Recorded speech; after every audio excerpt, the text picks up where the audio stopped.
Vande Bharat train को लेकर तकरार, एक दूसरे पर हमला करते एमपी एमएलए, श्रेय लेने की होड़ में लगे दोनों नेता। चूरू के लोगों को वंदे भारत ट्रेन की सौगात मिली, जिससे जिले के लोग काफी खुश हैं। लेकिन विधायक और सांसद इस बात में उलझे हैं कि वंदे भारत ट्रेन की सौगात किसके प्रयासों से मिली। दोनों नेताओं का मानना है कि वंदे भारत ट्रेन उनके प्रयासों का फल है। सांसद राहुल कसवा ने विधायक हरलाल सहारण के दावे को खारिज करते हुए यहां तक कह दिया कि विधायक महोदय ट्रेन लाने की बात करते हैं, लेकिन उन्हें ये तक पता नहीं होगा कि वंदे भारत ट्रेन का इंजन लगता कहां है। नहीं होता इस देश के अंदर कोई सोचे कि मैं उठूं सुबह मंत्री जी से मिलूं और वंदे भारत लेके साथ ही आ जाऊं। विधायक महोदय ने क्या कहा मुझे नहीं पता, शायद उनको पता होगा भी नहीं कि कितना टफ चीज है ये, इतना आसान नहीं है। कह देना आसान है कि मैं लिया है वो लिया हो, कौन लिया है आप मैं पढ़ना चाहूँ ना मैं विधायक जी को ज्ञान देना चाहूँ, क्योंकि हम इंजन भी कौन विधायक जी पता को नहीं हो कि इंजन लगा कर आगे है कि गलना के बीच में है। बोल तो गया कि ठीक है कि मैं लिया है, बढ़िया बात है, थे और भी ढंग को चीज करो, मैं कहा मान्य भी कर लेने दो। दरअसल इससे पहले 25 सितंबर को ट्रेन के उद्घाटन के मौके पर चूरू विधायक हरलाल सहारण ने दावा किया था कि ये ट्रेन उनके प्रयासों, पूर्व मंत्री राजेंद्र राठौड़ और केंद्रीय मंत्री अर्जुन राम मेघवाल की मेहनत का परिणाम है। बीकानेर से वंदे भारत ट्रेन आ रही है। मैं देश के प्रधानमंत्री रेल मंत्री जी को बधाई दूंगा और हमारे केंद्रीय मंत्री अर्जुन मेघवाल जी को, माननीय पूर्व नेता प्रतिपक्ष राजेंद्र राठौड़ को मैं धन्यवाद देना चाहूँगा। हम बीकानेर दिल्ली कई बार गए और आज ये सौगात चूरू को मिलने वाली है। दिल्ली से लेके बीकानेर 3 स्टेशन से चूरू में रुक रही हैं। कुछ लोग एक तरफ कहते हैं बीजेपी विकास नहीं कर रही, कुछ लोग वाही लुट रहे हैं व्हाट्सएप पर। ये चलने वाला नहीं है। हमारे देश के प्रधानमंत्री जो काम करते हैं वो भारतीय जनता पार्टी कर रही है और वो उसका मिशन आगे चल रहा है। सत्ता पक्ष और विपक्ष ट्रेन पर राजनीति कर रहे हैं, लेकिन जिले की जनता खुश है कि उन्हें 28 सितंबर से नियमित रूप से वंदे भारत ट्रेन के संचालन की सुविधा मिल रही है। चूरू से न्यूज़ 18 राजस्थान के लिए मनोज कुमार शर्मा की रिपोर्ट। और जयपुर से आपको ब्रेकिंग न्यूज बताते हैं। राजस्थान यूनिवर्सिटी में आरएसएस कार्यक्रम को लेकर विवाद गर्मा गया है। एनएसयूआई ने कार्यक्रम को पक्षपातपूर्ण और अलोकतांत्रिक बताया। कुलपति आवास का घेराव करने के लिए एनएसयूआई पहुंची और यूनिवर्सिटी परिसर को राजनीतिक एजेंडे का मंच नहीं बनने देंगे, ये चेतावनी भी छात्रों की तरफ से दी गई है।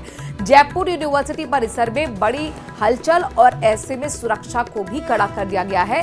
कार्यक्रम को लेकर गोविंद सिंह डोटासरा ने भी ट्वीट किया है और ट्वीट में वो क्या कह रहे हैं ये भी देख लीजिए।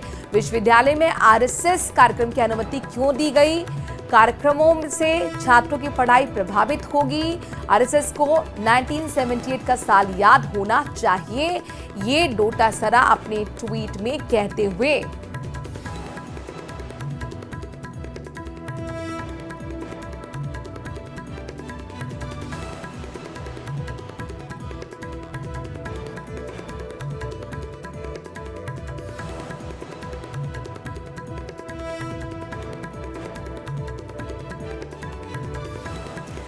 तो आरएसएस के कार्यक्रमों की अनुमति क्यों दी गई? मंदिर का राजनीतिकरण नहीं होना चाहिए। मंदिर यानी कि वो यूनिवर्सिटी की बात कर रहे हैं। कह रहे हैं कि आज एक संगठन को अनुमति मिलती है तो कल दर्जनों के लिए भी जो संगठन है अपनी विचारधारा थोपने के नाम पर विश्वविद्यालय राजनीति का रणक्षेत्र बना देंगे।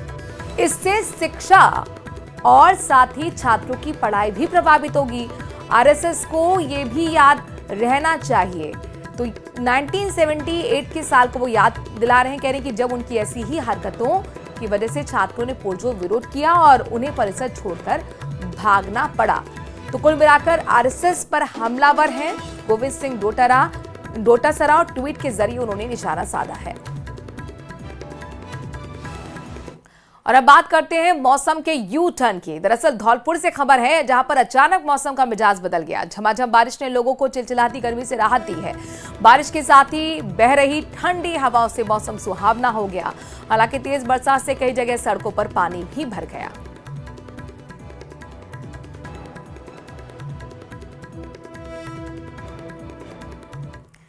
तो वहीं बंगाल की खाड़ी और अरब सागर में बने लो प्रेशर सिस्टम का प्रभाव जो राजस्थान में इस वक्त आप देख पा रहे हैं, लगभग ऐसे 25 जिले हैं जहां पर झमाझम बारिश का अलर्ट पहले से ही जारी किया गया था। कई हिस्सों में बारिश का दौर एक बार फिर शुरू हो गया है।